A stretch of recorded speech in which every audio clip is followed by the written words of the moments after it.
Now, as I begin the clipping, and I bring the clippers closer to your ear, very closer to the right ear. Follow me as I move around the back of the head, to the left ear, and up and over the top of the head. Okay. Now, you can get the same effect. That was the intro. Yeah.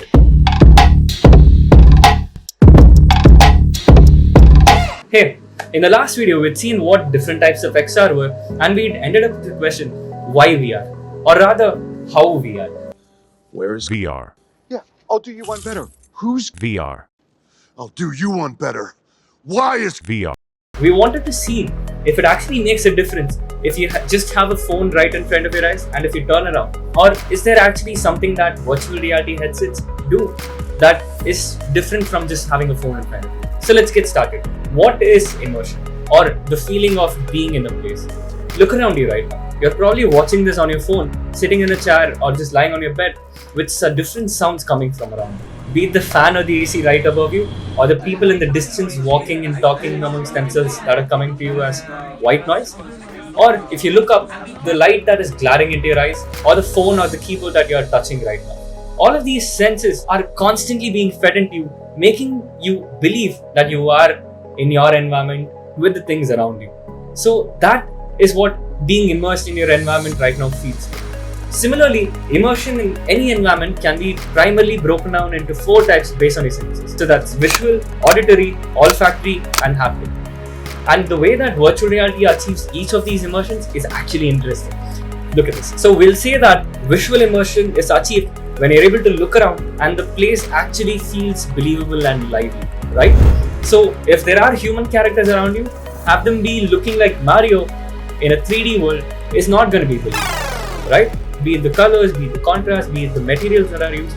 And this is exactly where the tons of developers and designers and artists and texture painters come into the picture. They work hours and hours to be able to craft beautiful experiences for you to be able to witness every single time.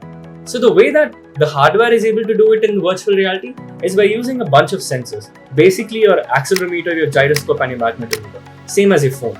To be able to render in real time, or to be able to tell your software in real time where you're looking at and how fast you're turning, to be able to render those exact angles in front of your eyes. And the thing is, all of these things get rendered twice in front of you for both of your eyes because there's something called parallax effect, right? This is what it is.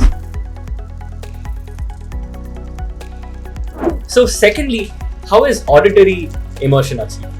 So imagine in any environment that you're at, not all sounds are heard equally or equally loudly, right? So if somebody is shouting from far away, they're obviously gonna be heard softer than somebody standing right next to you.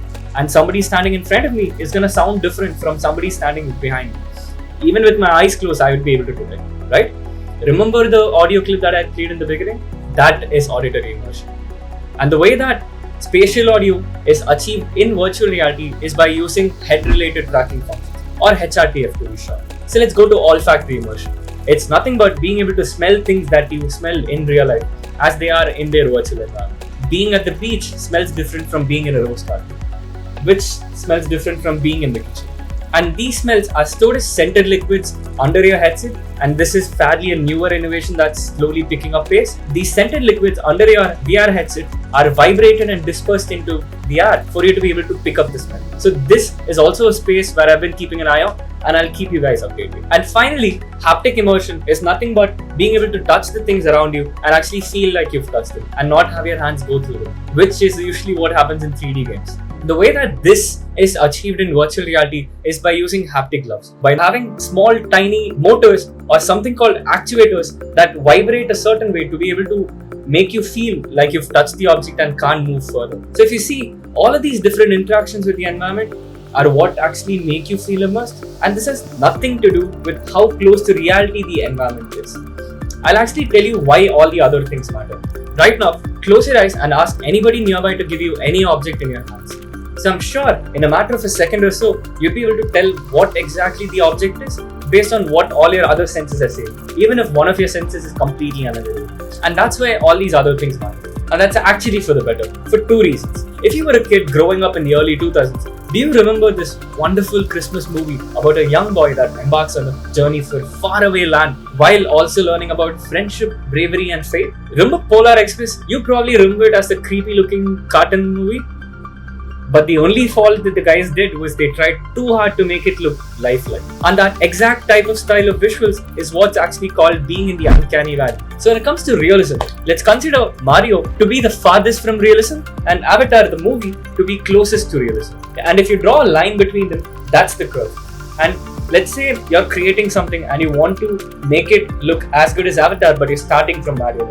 So you keep pushing and you keep making it more realism, and it keeps becoming better until you reach 90-95% and it doesn't keep becoming better. In fact, it suddenly drops to a low and there is something in it that makes it look realistic at the same time, but there's something that just doesn't look right. And that bit is what is exactly called an uncanny valley. So the challenge that developers and artists face here is not just to make it look good beyond the 90-95%, but also to make it perform as good on the VR headset. And that's exactly where the second problem comes. The hardware on the VR headset is different from your phone because every fraction of a second, the sensors that we talked about earlier are working so hard in tracking how you're moving your head and conveying that to the processor, which in turn decides how that affects your scene and conveys that to the software, which takes the effort to paint all of that on your screen twice. Because again, there are two eyes and two different visuals have to be painted because of something called parallax effect. So given this scenario, asking the GPU to also render a PS5 level game in real time is obviously costed some heat energy,